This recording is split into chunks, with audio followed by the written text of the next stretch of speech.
안녕하세요. 예, 진짜 오랜만에 다시 뵙는데 진짜 새로운 얼굴도 뵙게 되고 예, 감사합니다. 저는 지금 SMG라고 하는 선교 단체 간사로 사역하고 있어요.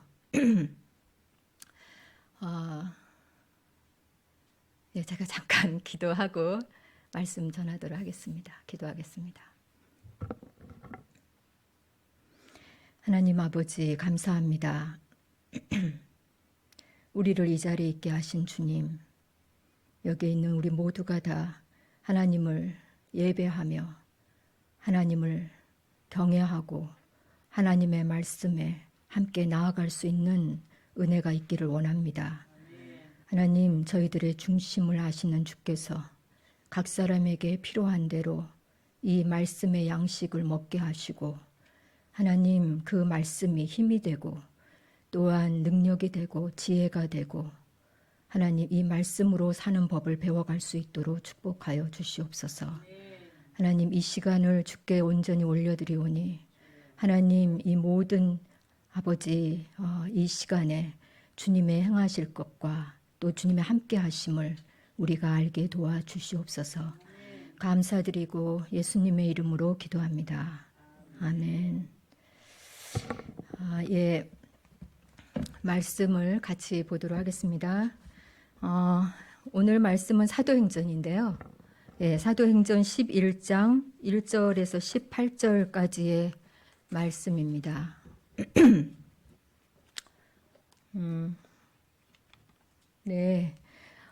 성경을 갖고 계시죠?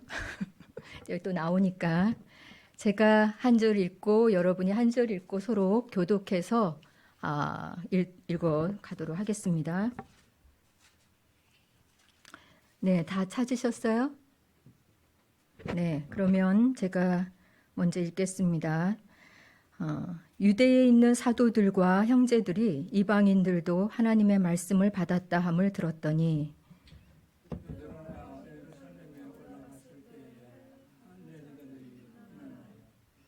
이르되 내가 무할례자의 집에 들어가 함께 먹었다 하니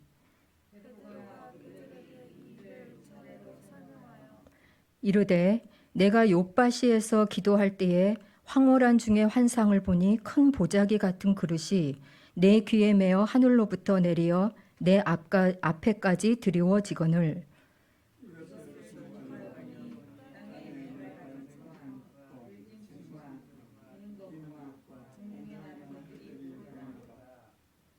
또 들으니 소리 있어 내게 이르되 베드로야 일어나 잡아먹으라 하거늘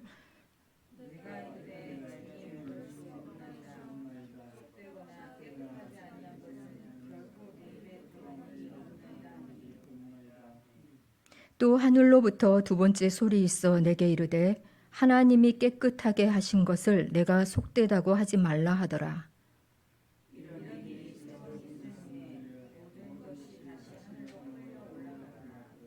마침 세 사람이 내가 유숙한 집 앞에 서 있으니 가이사랴에서 내게로 보낸 사람이라.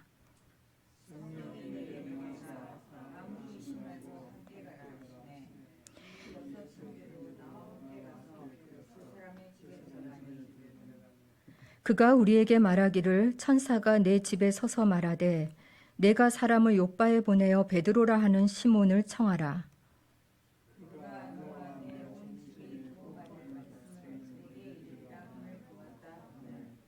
내가 말을 시작할 때에 성령이 그들에게 임하시기를 처음 우리에게 하신 것 같이 하는지라.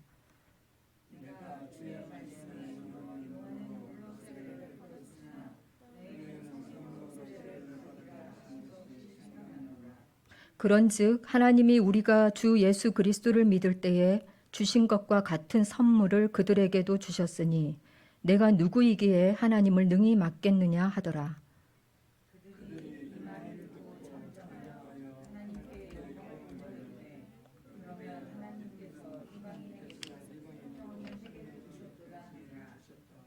네, 감사합니다. 여러분 어젠가 그제 이 도쿄 올림픽을 보셨어요? 개막식? 예, 진짜 황당하긴 하지만 진짜 이 코비드 상황을 가장 또 잘 보여주는 그런 장면이었던 것 같아요. 정말 우리가 그래도 이렇게 건강한 모습으로 이 자리에 있게 해주신 것을 하나님께 감사하고요. 우리가 실은 이 바이러스는 분명히 있지만 눈에는 보이지 않잖아요. 근데 이 눈에 보이지 않는 이 바이러스 때문에 실은 우리의 모든 일상과 우리의 삶이 바뀌고 있다는 것을 우리가 지금 실감하고 있죠. 그런데 이 사람들은 벌써 1년이 넘어가고 지금 2년 가까이 가고 있는 이 상황에서 또 이제 새로운 델타 바이러스도 나오고 이러면서 앞을 예측할 수 없는 지금 상황에 있습니다. 그래서 사람들의 마음속에 두려움이 있고 또 우울함이 있고 여러 가지 어려움들을 부딪히고 있고 겪고 있어요. 근데 가만히 이 시대를 돌아보면은 이렇게 사람들은 분명히 바이러스와 이 모든 상황과 또 앞으로 닥칠 일들에 대해서 두려워는 하는데 정말 하나님을 두려워는 하는가 하는 생각이 들고 또 우리가 실은 이러한 시대에는 사람들이 교회를 찾을 것 같은데 예전에 그랬잖아요. 911 시대에는 사람들이 교회로 몰려들다가 다시 빠져갔지만 지금은 아예 교회를 찾기보다는 교회의 문을 닫으라고 하는, 그죠? 모이는 것을 폐하라고 하는 일들이 지금 일어나고 있잖아요. 이런 시대를 우리는 지금 만나게 됐습니다. 분명 모르겠어요. 저는 시대가 진짜 바뀌는 것이 이런 거구나. 그냥 계속 갈 줄 알았는데 완전히 모든 것이 바뀌는구나. 이것이 어느 날 갑자기 오는 거구나. 이런 것들과 여러 가지를 우리 다 생각을 하게 만드는 상황이라고 봐요. 근데 이런 상황에서 여러분이 그리스도인이라면, 우리가 교회로 있다면 우리는 어떤 삶을 살아야 할까? 어떻게 살아가야 하는 것이 그리스도인의 삶인가? 이거를 우리가 생각하지 않을 수가 없습니다. 제가 어디에선가 본 내용이었는데요. 자신을 그리스도인이라고 생각하는 어떤 사람이 이런 말을 했어요. 그 사람이 하는 말을 들어보면은 나는 3달러짜리 하나님을 만나고 싶다. 왜냐하면 그 이유는 내 영혼을 흔들거나 아니면 하나님이 나를 바꾸시는 그런 하나님을 원하는 것이 아니라 그냥 따뜻한 차 한 잔을 마시면서 따뜻한 햇볕 아래에서 만날 수 있는 하나님. 그러니까 원수를 뭐 사랑하라거나 내 삶을 바꾸라고 하거나 작은 자에게 내 것을 나누라고 하거나 내가 원하지 않는 것을 하라는 그런 하나님을 원하지 않는다. 이렇게 이야기를 했어요. 우리는 이 사람처럼 말하지는 않겠죠. 그렇죠? 우리는 이 사람처럼 그런 하나님을 원한다고 말하지는 않을 것 같아요. 진짜 그리스도인이라면. 그러나 실은 우리 마음으로는 정말 어떤 하나님을 원하고 있는가? 내 마음 속에서는 어떤 하나님을 바라고 있고 원하고 있는가? 이것을 좀 생각을 해보고 싶은 거죠. 진짜 그리스도인으로 잘 산다는 것이 무엇일까? 또 내가 그리스도인으로서 합당하게 사는 것은 어떤 것일까? 이거 다 고민을 해보잖아요. 그렇죠? 근데 여러분의 그 신앙생활, 뭐 짧게든 길게든 여러분이 하는 그 신앙생활 속에서 내가 생각한 것과 하나님의 생각하는 것이 다르다는 것을 경험해 본 적 있으세요? 경험해 보신 분 한번 손 한번 들어보실래요? 들으려고 하다가 마시나요? 하여튼 마음으로는 드셨을지도 모르겠네요. 근데 여튼 우리는 다, 저는 많이 경험했어요. 갈수록 실은 내 생각과 다른 하나님의 생각을 볼 때마다 이게 아니었네? 이렇게 놀라거나 반응하는 저를 보거든요. 여러분도 아마 그런 것들을 조금씩은 다 경험하지 않았을까. 또 한편으로는 내가 살아가는 이 현실, 우리가 살아가는 이런 그 세상에서의 현실과 하나님이 말씀하고 요구하시는 것이 좀 너무 다르다. 이 현실 속에서 저 말씀이 맞나? 받을 수 있는 말씀인가? 내 현실은 전혀 그렇지가 않은데? 이렇게 내 현실과 하나님의 어떤 요구하시는 것이 너무 달라서 그냥 다르구나 이렇게 그냥 생각을 하는, 또 그런 경우는 없는가 하는 거예요. 그래서 우리 자신들이 뭐 다른 사람은 몰라도 저 자신은 진정한 내가 그리스도인으로 살면서 내가 정말 그리스도인으로 하나님을 알아가고 변화되어 가고 있는가를 나는 무엇으로 알 수 있지? 내가 무엇으로 정말 그리스도인이라는 그 정체성을 나는 경험하고 있고 또 알아가고 있나? 이런 질문을 던질 수 있을 것 같아요. 오늘 이제 베드로의 이야기를 좀 하려고 하는데, 실은 마가복음 1장에 보면요, 사복음서인 마가복음 1장에 보면은 이제 예수님이 제자들을 부르시고 예수님이 제자들과 함께 하시면서 많은 일들을 행하세요. 막 문둥병자를 고치시고 또 수많은 병자들을 다 고치시고 또 귀신을 말 한마디에 쫓아내시고 엄청난 기적과 역사와 일들을 그 제자들이 보게 돼요. 눈앞에서 실제로 경험하는 거예요. 그냥 먼 얘기가 아니라 자기의 눈앞에서 예수님이 하시는 일들을 분명히 목격을 했어요. 그리고 그 능력을, 예수님의 능력을 그들은 알고 보았다고 성경은 이야기를 해요. 그리고 예수님의 그 말씀하시는 것이 그 당시에 어떤 종교 지도자들하고는 다르구나, 무언가 다른 그 말씀의 어떤 그런 것들을, 능력과 은혜를 그 제자들은 경험을 해요. 그럼에도 이 제자들에게 있어서는 이렇게 다른 사람들에게 일어나는 그 일을 보는 거하고 내 현실 속에서 내가 갖고 있는 문제 속에서 예수님이 누구신가를 경험하는 거하고는 다르다는 것을 이제 알아가게 돼요. 이 마가복음 4장 35절에서 41절에 보면 어떤 내용이 나오냐면, 이제 그런 놀라운 기적과 역사들을 그들이 보고 또 예수님의 말씀을 잘 듣고 그런 다음에 예수님이 자, 우리 바다를 건너 저리로 가자 하니까 다 배를 타고 예수님과 함께 갈릴리 바다를 건너가거든요. 근데 그 건너가는 중에 갑자기 광풍이 일어났어요. 이 갈릴리 바다에는 밤에 가끔 광풍이 일어나는데 그 광풍을 만나게 돼요. 근데 보통 광풍이 아니었기 때문에 어부였던 제자들도 막 두려워서 죽을 것처럼 부르짖고 막 소리를 치는 거예요. 이제까지 하나님 예수님이 행하신 모든 걸 보고 다 들었지만은 자기의 현실 앞에서는 그런 것들이 다 떠나가고, 야, 이게 어찌 된 일입니까 하고 소리를 지르고 두려워하고, 그리고 그렇게 두려움에 사로잡히게 되죠. 그때 우리가 이 말씀을 아는 대로 예수님이 주무셨다가 깨어나서 한마디 바람과 바다를 잔잔하라 하니까 그 바람과 바다가 잔잔케 되는 그 일을 그들은 자기의 현실 속에서 경험을 하게 돼요. 인간으로서는 통제할 수 없는 상황이었잖아요. 광풍이라는 거. 우리도 지금 자연재해를 유럽이나 뭐 중국이나 많이 보고 있는데 사람이 통제할 수 있는 것이 아니잖아요.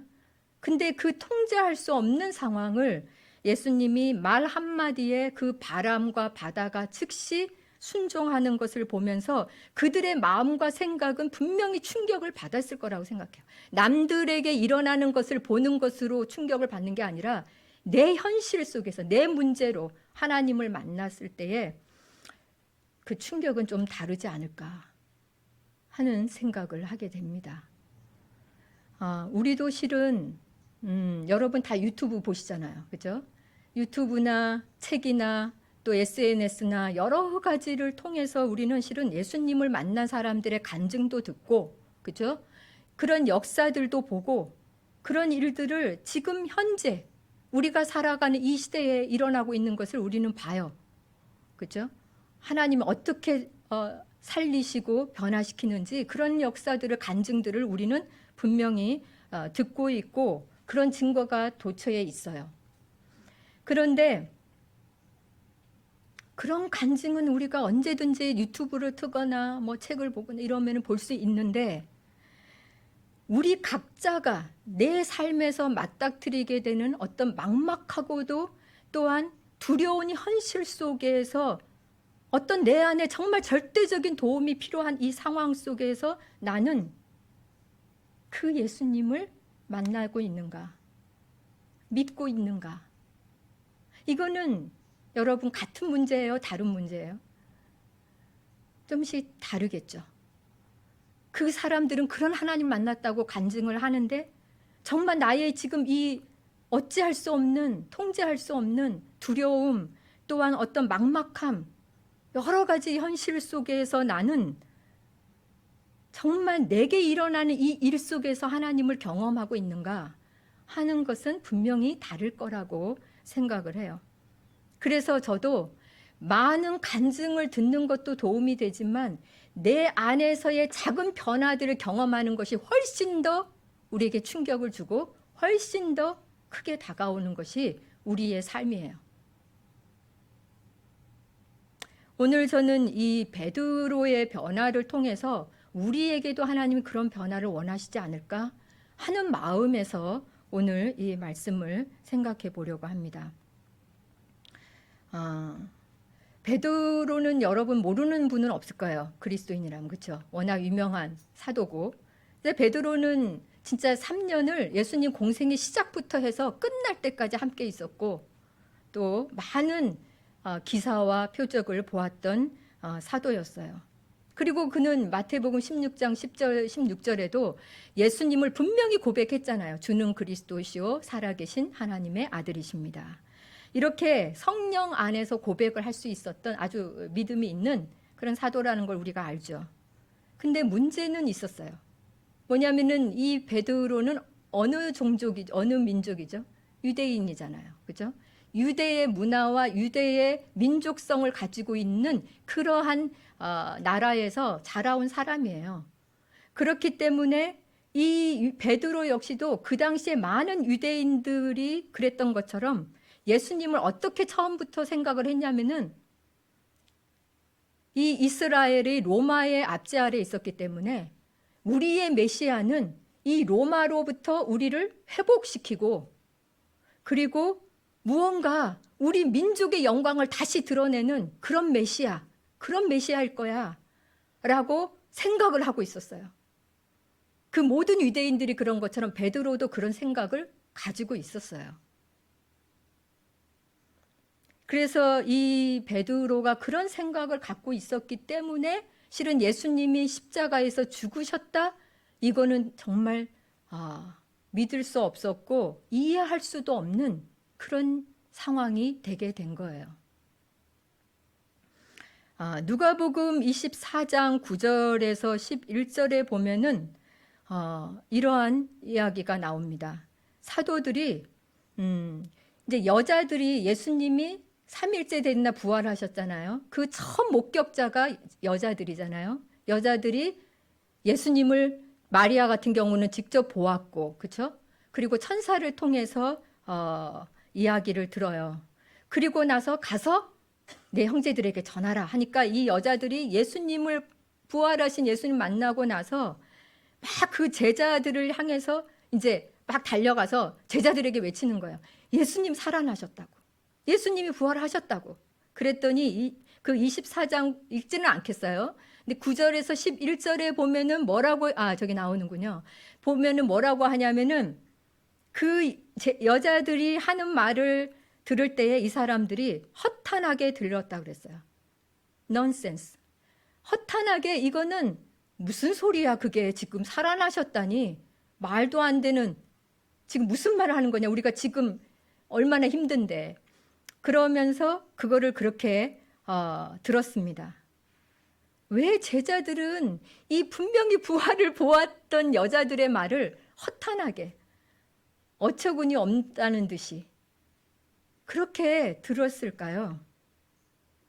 분명히 천사가 이 여자들에게 24장 6절부터 이야기하면 이렇게 얘기하시잖아요. 여기 계시지 않고 살아나셨느니라.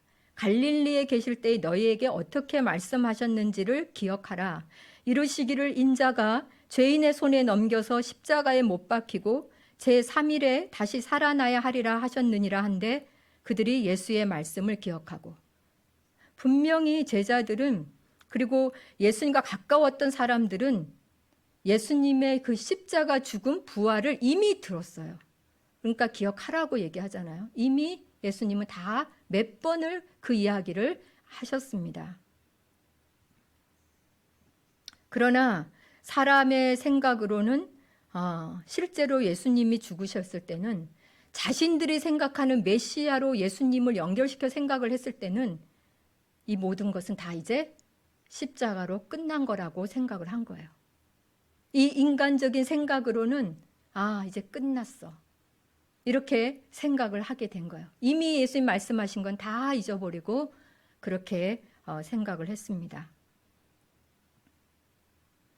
또 사도행전 1장 8절에도 보면은 오직 성령이 너에게 임하시면 너희가 권능을 받고 예루살렘과 온 유대와 사마리아와 땅끝까지 이르러 내 증인이 되리라 하시니라. 이 말씀은 예수님이 승천하시기 바로 전에 하신 말씀이거든요. 그래서 제자들 모두 이 말씀을 들었고, 그리고 예수님이 말씀을 하신 다음에 하늘로 올라가는 것을 이렇게 보고 있었어요. 진짜 올라가는 모든 것을, 그러니까 말씀하시고 올라가시는, 승천하는 모습까지 제자들은 다 보았거든요. 그런데 이 예수님의 말씀하신 이 내용을 그들은 이해하지를 못했어요. 깨닫지를 못했어요. 또 알려고도 힘쓰지 않았어요. 왜냐하면은 이 말씀이 이루어지는데 꽤 오랜 시간이 걸리게 되었거든요. 그래서 이 사도행전, 오늘 읽었던 그 11장 앞에 오는 10장에 올 때까지 실은 사도들은 분명히 저기서는 예루살렘뿐만이 아니라 유대와 사마리아 땅끝까지 이방인을 향해서도 나아가야 할 것을 말씀하시는데, 그들은 한 번도 이방인 교회에 대해서 생각을 해보거나 이방인 전도에 대해서는 생각해 보지 않았다는 것을 우리가 알게 됩니다. 그래서 아까 부활의 사건이나 이 사도행전 1장 8절에 하나님의 마지막 예수님의 그 말씀을 그들은 다 알고는 있었어요. 들었고 그랬는데, 진짜 그들 스스로 이제 예수님을 만나고 그 말씀이 무엇인가를 실제로 경험하기 전까지는 그들은 자신들의 생각을 깨지를 못했습니다. 바꿀 생각을 하지 않았어요. 제가 실은 이렇게 그리스도인의 삶을 살면서 겪는 문제 중에 하나는요, 여러분이 제대로 만약에 그리스도인으로 살아가고 있다면은 어떤 것들을 조금씩 더 경험하게 되냐면, 내 생각이 있고, 우리는 생각이 없는 사람이 아니잖아요. 다 나름 생각이 있잖아요. 생각 없어 보이는 사람도 그것이 그 사람 생각이잖아요. 그러니까 다 생각을 있는데, 그러한 내 생각과 하나님의 생각이 충돌한다는 거예요. 이것이 그냥 짝 맞는 게 아니라 충돌하는 거예요. 여러분, 그런 생각을 해 보시는 것이 정말 아마 일어나고 있을지도 모르겠어요. 지금도. 이사야 55장 6절에서 9절에 보면은 이것을 분명히 하나님이 말씀을 하셨습니다. 뭐라고 말씀하시냐면, 너희는 여호와를 만날 만한 때에 찾으라. 가까이 계실 때에 그를 부르라. 악인은 그의 길을 불의한 자는 그의 생각을 버리고 여호와께로 돌아오라. 그리하면 그가 긍휼히 여기시리라. 우리 하나님께로 돌아오라. 그가 너그럽게 용서하시리라. 이는 내 생각이 너희 생각과 다르며 내 길은 너희의 길과 다름이니라. 여호와의 말씀이니라. 이는 하늘이 땅보다 높음같이 내 길은 너희 길보다 높고 내 생각은 너희의 생각보다 높음이니라. 분명히 이 말씀에 보면은 하나님이 갖고 계신 생각과 내가 갖고 있는 생각이 다르고 내 길과 하나님의 길이 다르다라고 말씀을 하세요. 근데 어느 정도로 다르냐? 땅과 하늘만큼 다르다고 얘기하시는데 왜 우리는 우리의 생각이 마치 하나님의 생각과 같을 것이라는 착각을 너무나 자연스럽게 갖는다는 거. 그래, 하나님도 내 생각, 이런 생각을 하고 있으니까 하나님도 이렇게 하실 거야. 이렇게 우리는 내 생각이 마치 하나님의 생각인 것처럼 착각을 자연스럽게 하거나 또 아니면은 우리의 생각에 맞게 움직이시는 하나님을 기대하는 거예요. 내 생각이 이러한데 하나님이 그렇게 가실 거라고 내가 그것을 그렇게 기대하는 거예요. 이런 착각이 우리 안에 참 무너지기 어려운 것은 왜 그럴까요? 그것은 제 경험으로 볼 때는 제가 스스로 너무 똑똑한 거예요. 제가 스스로 너무 옳다고 여기는 거예요. 내 생각이 옳고 내 판단이 옳고 이렇게 하는 게 맞아. 이렇게 가는 게 맞을 거야. 이렇게 내 스스로 생각하는 것들이 그렇게 여기기 때문에 하나님도 그렇게 하는 게 맞을 거야. 그렇게 할 거야. 이렇게 내 스스로의 착각은 자유하지만 진짜 이렇게 착각을 하고 살 때가 많이 있다는 것입니다. 근데 우리 자신이 갖고 있는 이런 생각의 한계 있잖아요. 내 생각의 한계. 이것은 너무너무 실은 깬다는 것이 어려워요. 거의 저는 막 불가능할 정도로. 여러분이 만약에 누군가의 생각을 바꾸고 싶을 때 여러분 그게 가능하던가요? 막 이렇게 좀 해봐 하는데 그게 안 되잖아요. 그죠? 그러니까 실은 내 자신의 생각을 깨기도 어렵고 다른 사람의 생각을 바꾸는 것도 거의 불가능하게 느껴질 만큼 실은 우리가 어려워요. 그래서 우리 안에 고정관념이라는 말을 하잖아요. 내 한계, 내 틀, 이것을 깨기가 너무 어렵다. 저는 그거를 뼈저리게 느끼는데 여러분은 어떠신지 모르겠어요. 나의 생각의 한계와 틀을 깬다는 게 너무 어렵고 스스로 그것을 깨고 나온다는 것이 거의 진짜 불가능할 정도로 정말 단단하다 이런 생각을 하거든요. 그래서 그 유명한 C.S. 루이스라고 하는 분은 뭐라고 얘기했냐면 하나님에 대해서 내가 갖고 있는 생각은 하나님의 생각과 같지 않대요. 그래서 내 생각은 깨어져야 한대요. 내가 생각하는 하나님은 이런 하나님일 거야 하는데 그건 하나님의 생각과 같지 않다는 거예요. 그러면은 내가 깨져야 돼요? 누가 깨져야 돼요?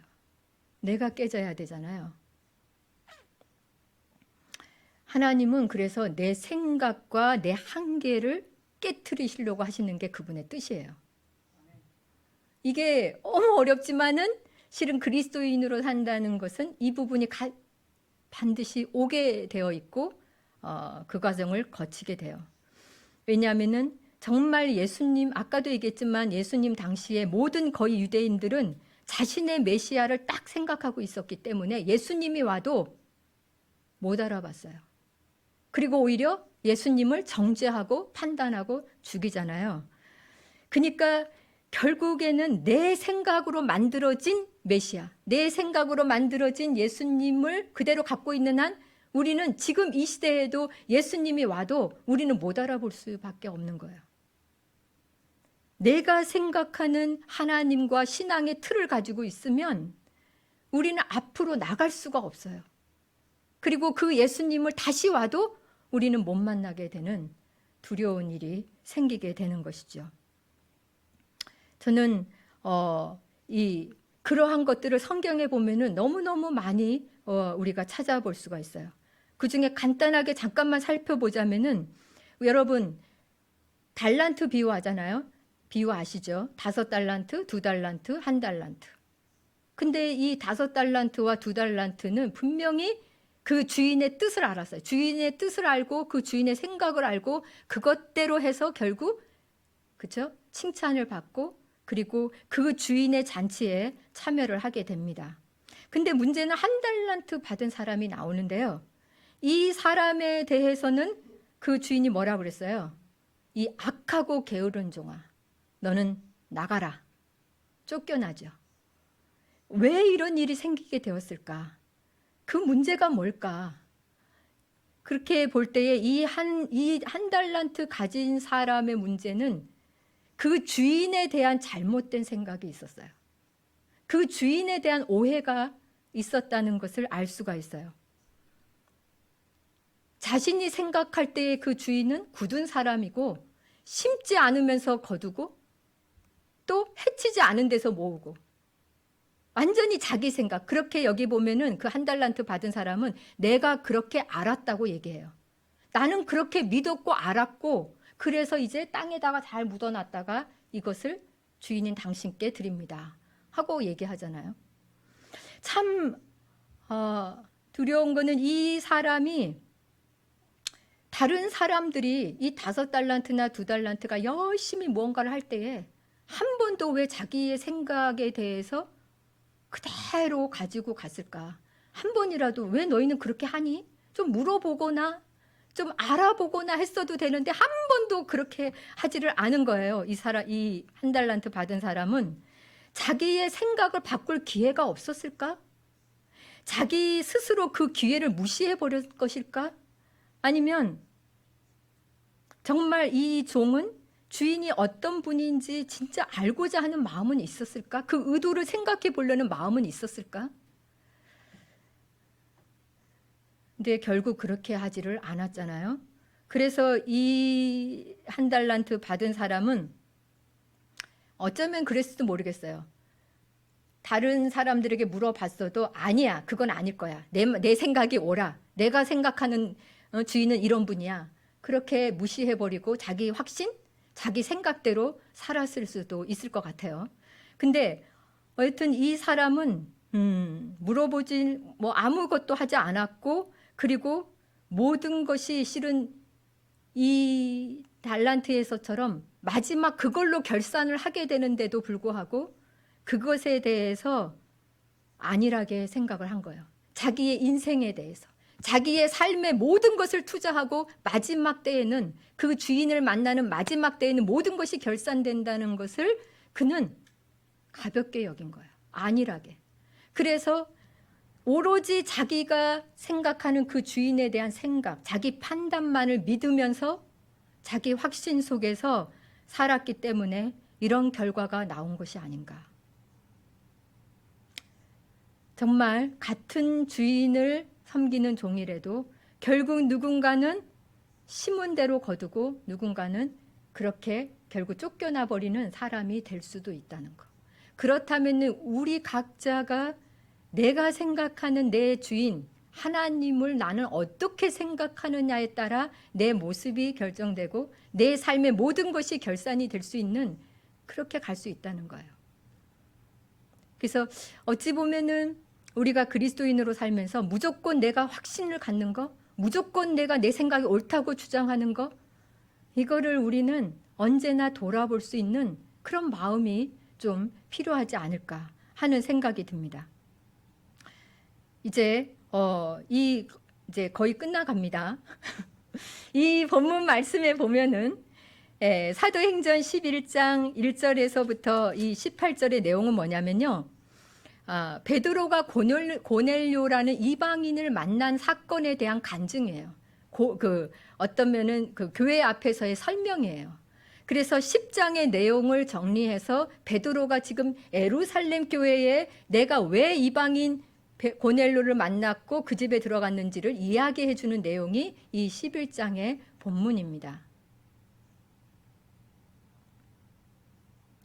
근데 이 앞에서 읽었던 내용에 있는 것처럼 이제 이방인 집에 들어갔다는 그 사실 때문에 교회는 발칵 뒤집혔어요. 그래가지고 이 교회가 모든 교회 안에 있던 사도와 또한 형제들이 모여서 베드로를 비난하기 시작했습니다. 너가 어떻게 이방인 집에 들어갈 수 있느냐. 그랬을 때에 베드로는 알고는 있었어요. 10장 28절에 보면은 그것이 유대인이라면은 들어갈 수 없다는 것을 알고 있었죠. 그래서 10장 28절에 보면 이렇게 얘기하잖아요. 유대인으로서 이방인과 교제하며 가까이 하는 것이 율법이다. 합법이 아니다. 맞지 않다. 그런 것은 너희도 알고 나도 아는데 근데 하나님께서 내게 지시하사 아무도 속되다 하거나 깨끗이 않다 하지 말라 하시기로 내가 갔다라고 이야기합니다. 여기에 보면은 베드로의 해석이 나오는데요. 결국 그 11장 5절부터 10절에 보면은 율법에 전통했던 그 유대인들은 분명히 레위기에 있는 말씀 그대로 부정한 것을 먹지 않았어요. 그거는 이미 알고 있는 사실이었고 또 먹지 말아야 한다는 어떤 자기의 확고한 생각이 있었습니다. 근데 하나님께서는 베드로에게 하나님께서 깨끗하게 하신 것을 속되다 하지 말라고 이야기를 하세요. 분명히 베드로도 이 부정한 것을 먹어서는 안 된다는 것을 이미 알고 있었는데 하나님이 먹어라 하시는 거예요.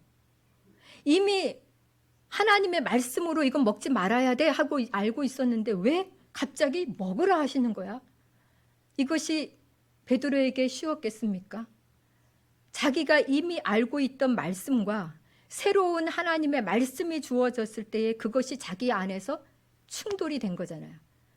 분명히 내가 구약에 있는 말씀은 먹지 말아야 하는 것이 옳은데 이렇게 베드로는 갈등을 겪게 된 거죠.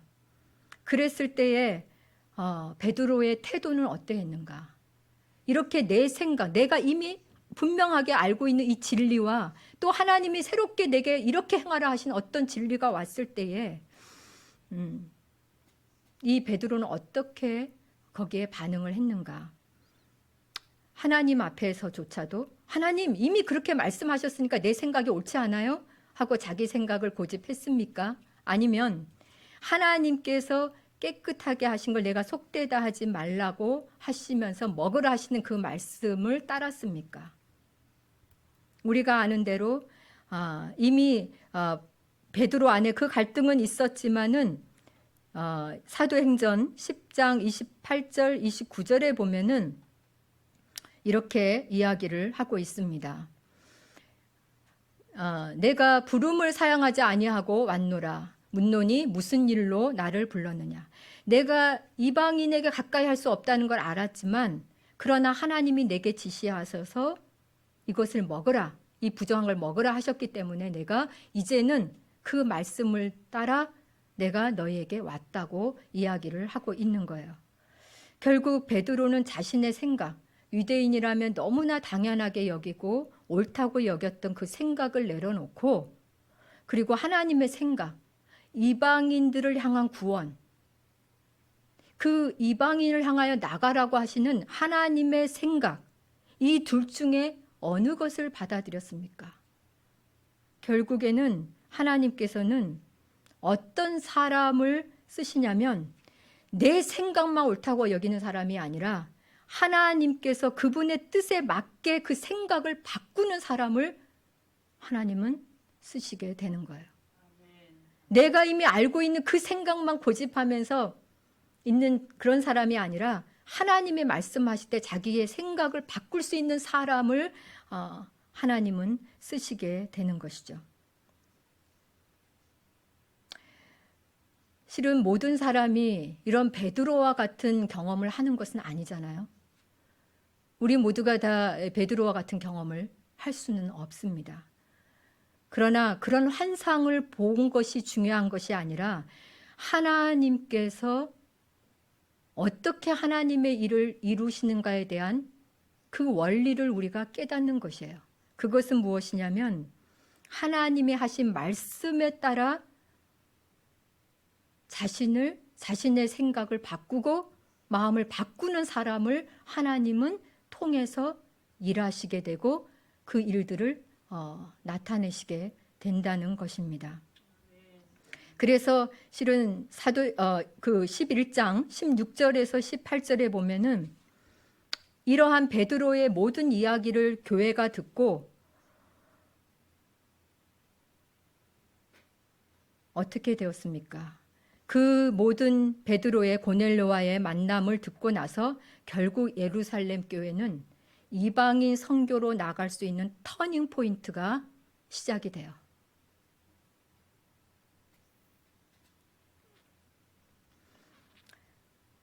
어, 18절에 보면은 이렇게 11장 18절에 보면은 교회가 베드로의 이 모든 말을 듣고 잠잠하여 하나님께 영광을 돌려 이르되 그러면 하나님께서 이방인에게도 생명 얻는 회개를 주셨도다 하니라. 이제까지 교회는 그것에 관심이 없었고 생각을 안 했는데 이 베드로의 경험과 베드로의 고백을 통해서 그들은 이제는 베드로가 하나님의 생각을 받아들이고 태도를 바꾼 것처럼 교회도 이 베드로의 말을 듣고 나서 그 생각과 태도를 바꾸게 된 거죠. 그래서 결국 그 다음 절부터 보면은 무엇이 나오냐면 안디옥 교회라고 하는 첫 이방인 교회가 시작이 되게 되는 것이에요.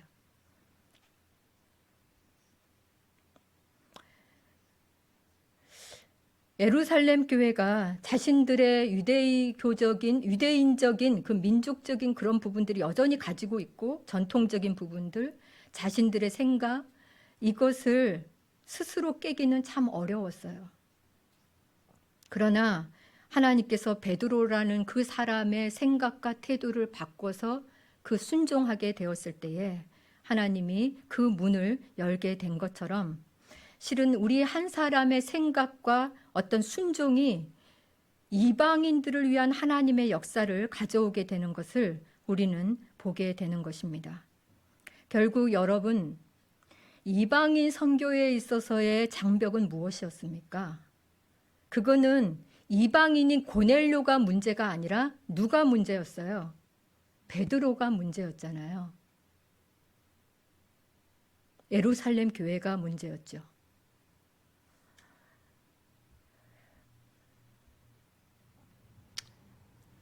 우리에게 있어서도 마찬가지가 아닐까 생각해요.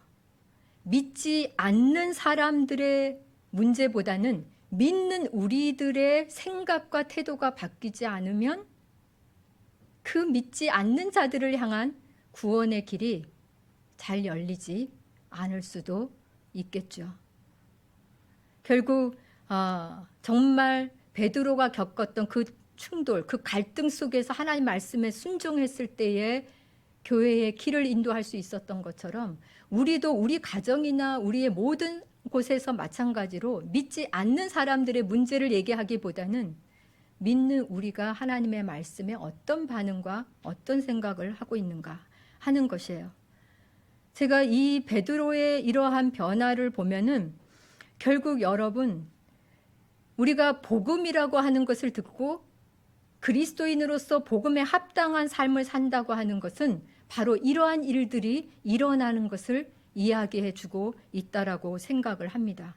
왜냐하면은 정말 예수님이 날 위해 죽으시고 날 위해서 모든 것을 내어주시고 내가 이제는 갈라디아서 2장 20절의 말씀처럼 내가 사는 게 아니라 예수 그리스도께서 사신다는 것을 깨닫는 사람이라면은 내 생각과 내 주관대로 사는 것이 아니에요.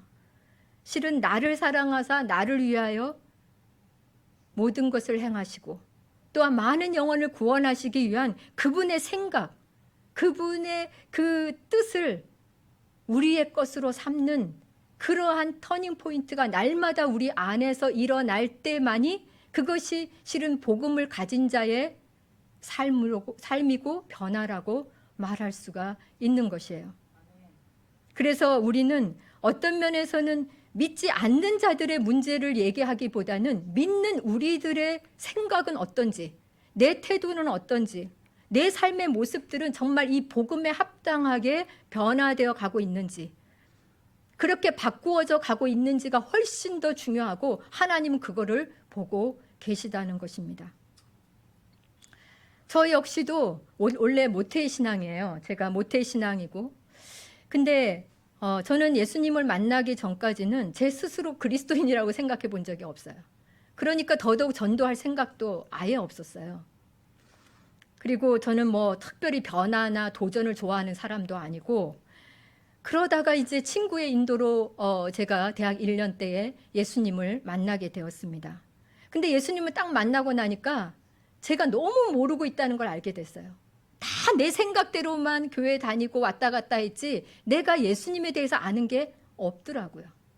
그래서 그때부터 이제 제가 선교단체에 들어가서 성경 공부도 하고 훈련도 받고 하게 됐는데, 저의 첫 번째 전도 경험은 그런 것이었어요.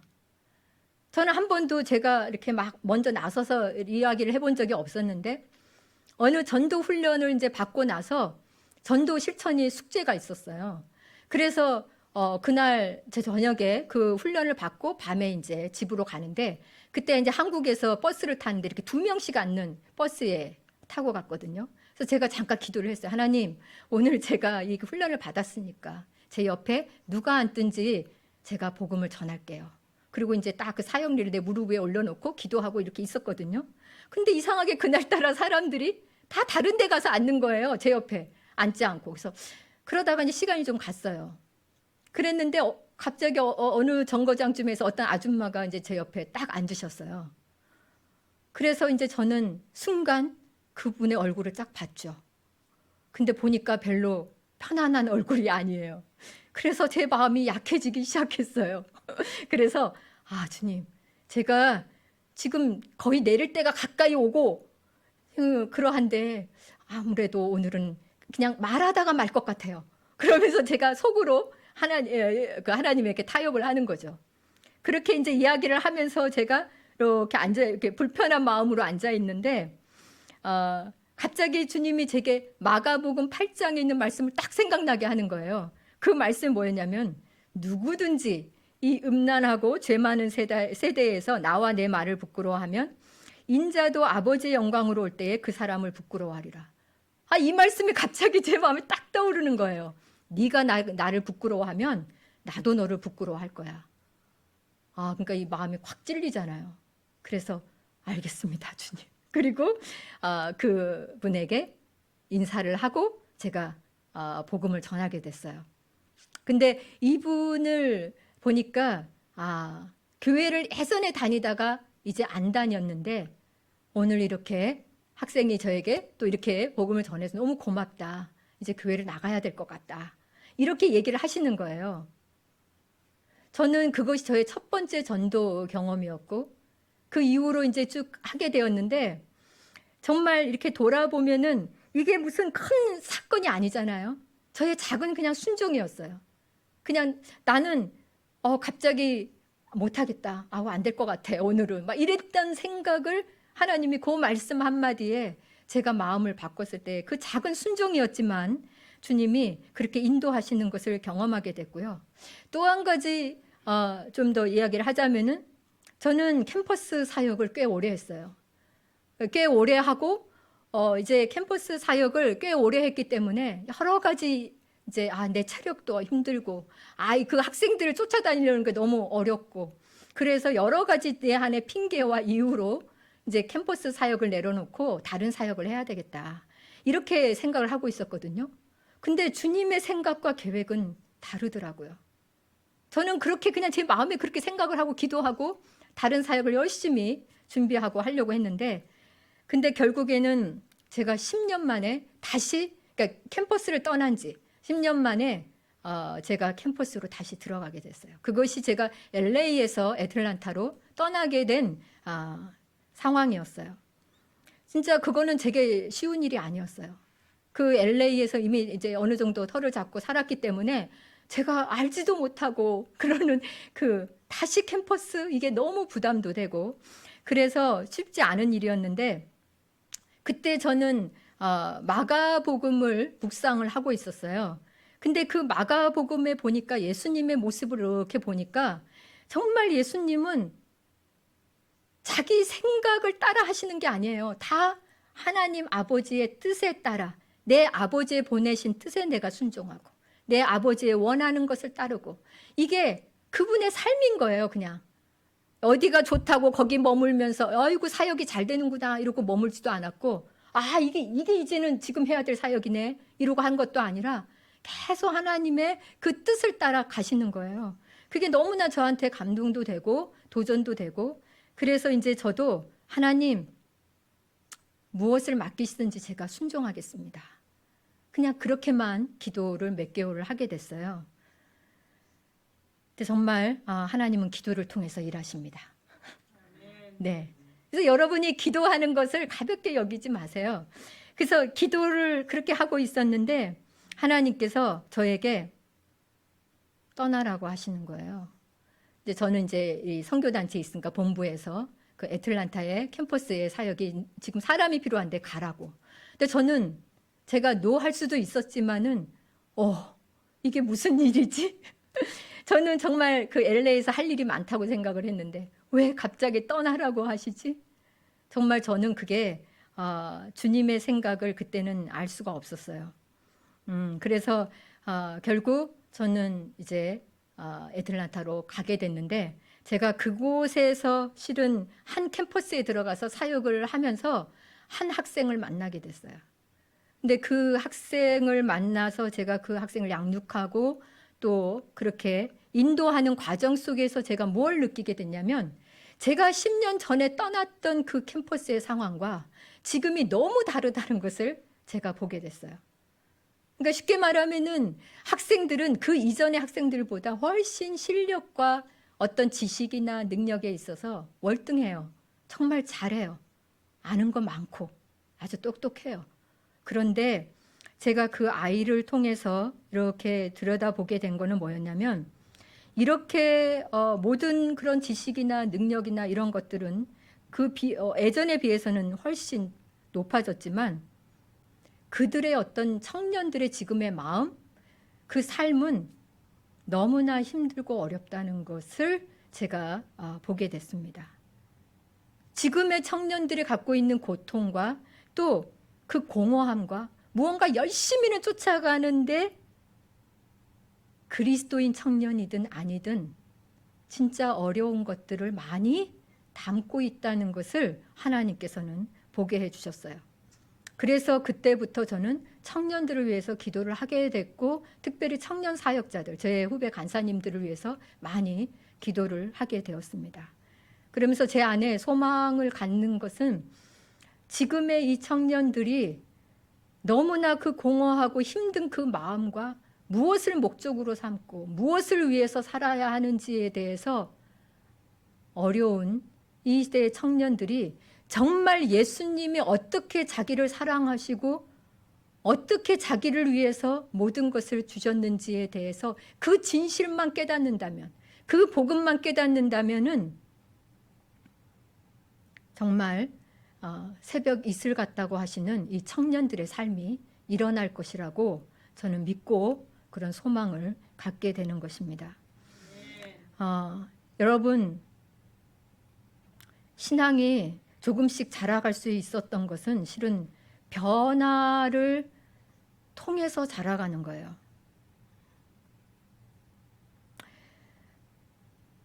저는 정말 제 스타일은 그냥 안전지대에 머물기를 좋아하는 스타일이에요. 그렇게 막 이렇게 해집고 다니고 뭔가를 하고 도전적이고 이렇게 뭐 그러한 사람이 못 돼요.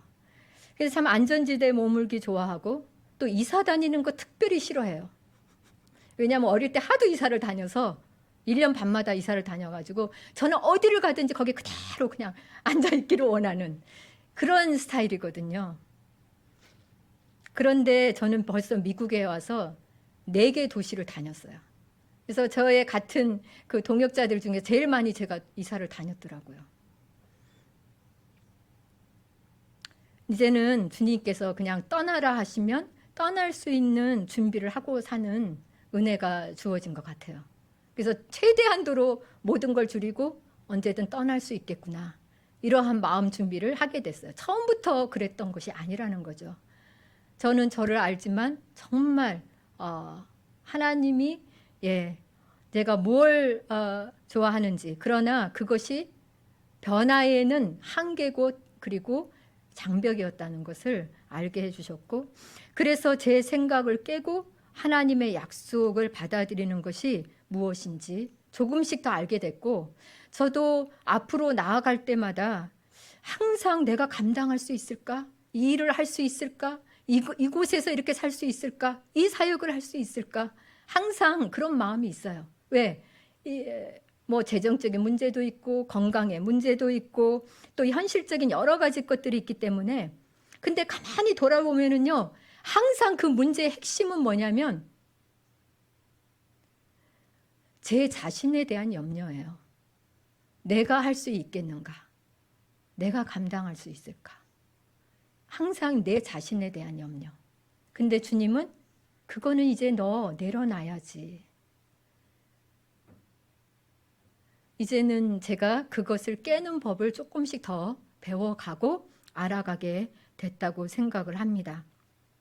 그래서 하나님께서 우리의 생각을 무너뜨리는 그 은혜를 주시지 않는다면, 저 역시도 하나님이 제 생각, 제 어떤 삶의 스타일, 제가 좋아하는 것들을 깨트리시는 은혜를 주시지 않았다면 저는 그냥 종교인처럼 살았을 수도 있어요.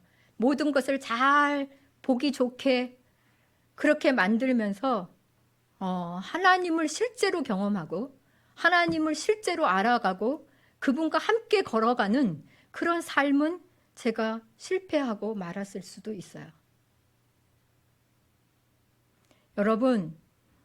여러분은 말씀을 듣고 있을 때에 정말 그 말씀을 믿고 있는지 아닌지 잘 모르실 거예요. 저는 그렇게 생각합니다. 우리가 말씀을 듣고 있으면 아무리 은혜를 받아도 내가 그 말씀대로 살 수 있는지, 그 말씀대로 내가 믿고 있는지를 잘 모를 때가 있어요. 왜냐하면은 염려하지 말라는 말씀 여러분 너무 잘 알죠? 성경에서 365회가 써 있다고 그러잖아요. 염려하지 말라, 두려워하지 말라. 근데 여러분 그 말씀을 모르시지 않잖아요. 근데 진짜 염려할 일이 생길 때 여러분 어떤 반응을 하세요? 그게 우리의 실상이에요. 내가 생각하고 있는 그것이 아니고 내 실상은 내가 어떻게 반응하고 있는가. 여러분, 그리스도인으로 사는 게 힘들고 어렵지 않습니까? 쉬워요? 갈수록 쉬워지면 정말 좋겠어요. 그렇게 될 수 있는 방법은 실은 정말 우리가 하나님의 말씀을, 예를 들어 두려워하지 말라라고 하는 그 말씀을 우리가 듣습니다. 근데 그 말씀을 몰라서가 아니라 내가 지금 느끼는 불안, 내가 지금 맞닥뜨리고 있는 이 불확실한 상황, 이게 너무 실제적이니까 내가 두려워하게 되는 것이에요. 결국 우리가 두려워하지 말라, 그리고 감사해라, 기뻐해라, 이렇게 말씀을 분명히 다 듣고 그리스도는 다 알고 있지만 그렇게 살지 못하는 이유는 그 말씀을 몰라서가 아니라 뭐예요? 감사하기에는 지금 내 감정이 너무 힘들어, 내 상황이 너무 힘들어. 어떻게 근데 그렇게 단순하게 그냥 감사할 수 있지? 어떻게 그냥 단순하게 그냥 기뻐할 수 있지? 지금 내 마음이 이렇게 복잡한데, 내 마음이, 이 상황은 너무 어려운데. 우리는 그러잖아요. 그러니까 결국 하나님의 말씀은 머리로 들어가지고 알았다고 해서 우리가 그렇게 그냥 변화되어지는 것이 아니라, 사람은 결국에는 뭐예요? 내가 아무리 많은 것을 알고 있어도 우리가 어디를 따라가면 내 마음에 원하는 것을 따라가게 돼요. 내 마음에 느끼고 있는 것을 따라가고 내 마음이 붙잡고 있는 것을 붙잡고 따라가게 되는 것이에요. 그래서 우리는 어떤 머리의 생각으로 움직이는 것 같지만은 또 어찌 보면은 내 마음의 생각이 뭐냐, 내 마음의 감정이 무엇이냐에 따라 행할 때가 많이 있다는 것이죠. 그래서 이런 얘기 있잖아요. 내가 머리로는 알겠어. 근데 마음으로는 안 따라주는데, 하나님의 말씀을 들을 때 그래, 그 말은 알지 내가. 근데 내 마음으로는 지금 너무 힘들어. 어려운데. 이렇게 하면서 결국 우리는 힘들게 걸어갈 때가 있어요. 근데 여러분, 그리스도인의 삶은 말이 아니라 그냥 정보만 가지고 있는 그 정보가 우리를 움직이는 게 아니라 내 마음의 주인이 누구신지, 진짜 내 마음의 소원이 무엇인지를 하나님이 드러내실 때에 우리가 하나님께 우리를 드리는 것, 그것을 통해서 우리는 주님을 따라가게 되는 것입니다. 이제 말씀을 마치려고 합니다. 여러분, 실은 성경의 인물들을 한번 잘 보세요. 아브라함도 그랬고 모세도 그랬고 모든 사람들이 다 자기의 삶에 자리가 있었고 생각이 있었고 원하는 게 다 있었어요. 그런데 하나님이 말씀하실 때 그 말씀의 생각, 그 하나님의 생각, 그 하나님의 뜻 때문에 자신을 바꿨던 사람들이 결국 하나님을 따라가게 되지 않습니까? 다윗처럼 정말 성전을 짓고 싶었던 게 다윗의 꿈이었는데 하나님이 짓지 말라, 내 아들이 지을 것이다 했을 때에 그 생각을 내려놓잖아요. 내가 아무리 원해도 주님의 생각이 왔을 때에, 주님의 뜻이 왔을 때에 그것을 자신의 것으로 붙드는 사람이 주님을 따라가게 되고 변화되어 가게 되는 것입니다. 여러분, 정말 그리스도인으로서 진실하고 또 합당하게 사는 것은 하나님의 말씀의 권위를 인정하고 순종할 때만이 우리는 그렇게 할 수가 있어요. 그래서 진짜 진정한 기적은 내 생각의 변화가 일어나는 것이에요. 예전 그대로 갖고 있는 그 생각으로 산다면은 우리는 진정한 예수님을 만나는 기적을 경험을 못해요. 믿음이라고 하는 것도 결국 하나님의 생각을 받아들이는 게 믿음이에요. 그래서 여러분이 진정한 변화, 어떤 진정한 삶의 그리스도인으로서 기적을 기대한다면은 결국에는 두 가지 중에 하나를 우리는 선택을 해야 하는 것이죠. 하나는 뭐냐면은 내가 주인이 돼서 하나님의 말씀을 내 생각에 맞추고 내 형편에 맞춰서 살아가는 인생이 되든지, 아니면 말씀이 주인이 되어서 그 말씀의 주인 앞에 내가 내 생각을 내려놓고 그리고 그 진리의 말씀대로 내 생각을 바꾸고 순종하는 것, 이것이 결국 우리로 그리스도인의 삶으로 나아가게 한다는 것입니다. 이 두 가지의 삶은 실은 땅과 하늘만큼 차이가 있어요. 왜냐하면 내 생각대로 사는 삶은요, 결국에는 이 땅에서의 삶밖에는 살지 못해요.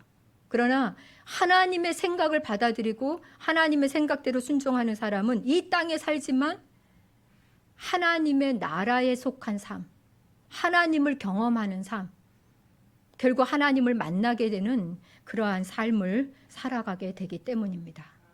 우리 모두가 다 자신의 생각을 내어놓을 수 있는, 깨트릴 수 있는 그 그리스도의 십자가, 그 복음의 은혜를 우리가 받은 자로서 하나님의 말씀대로 나아갈 수 있는 은혜가 우리에게 함께하기를 소망합니다. 감사하고 잠깐 기도하고 마치겠습니다.